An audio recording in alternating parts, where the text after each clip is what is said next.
कुछ तो शाहरुख और सलमान की फिल्में हैं जैसे कि जो आपको पहले ऑफर हुई थी और आपने फिर बोला थी मुझे लगता है बजरंगी फॉर एग्जांपल। बजरंगी तो मैंने कहानी सुनी थी और मुझे लगा था कि ये सलमान को करनी चाहिए।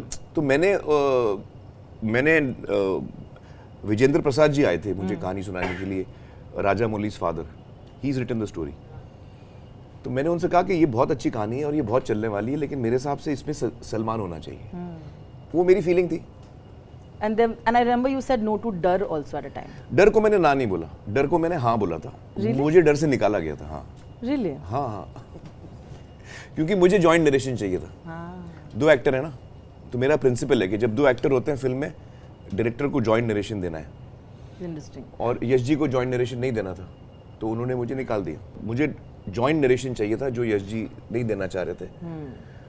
हर आदमी की अपनी थिंकिंग होती है। मेरी थिंकिंग ये है कि जब दो लोग साथ में काम कर रहे हैं वो साथ में कहानी सुने, ताकि हम लोग एज ए टीम काम करें। जैसे अंदाज़ा अपना अपना में जब राज संतोषी नरेट कर रहे थे हमको पहली दफ़ा स्क्रिप्ट, तो सलमान ने 3 दफ़ा कैंसिल किया।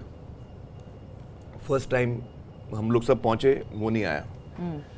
तो उनके सेक्रेटरी थे अशोक पंजाबी जी शायद वो टाइम पे जी। तो उन्होंने कहा सलमान ने कहा वो तो बाद में सुन लेंगे, आप लोग सुन लो कहानी, और वो तो कर ही रहे हैं, उनको कहानी सुनने की ज़रूरत नहीं है।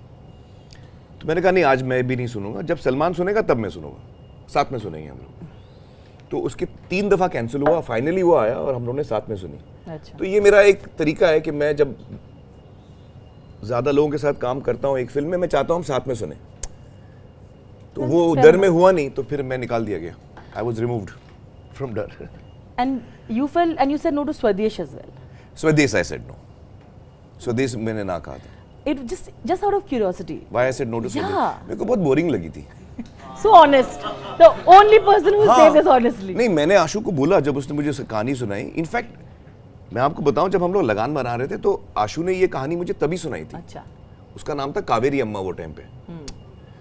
That's what he told me, Kaveri अम्मा। और उसने मुझे कहानी सुनाई थी, मुझे बहुत पसंद आई थी। तो हमने डिसाइड किया था कि लगान के बाद ये बनाएंगे। जी।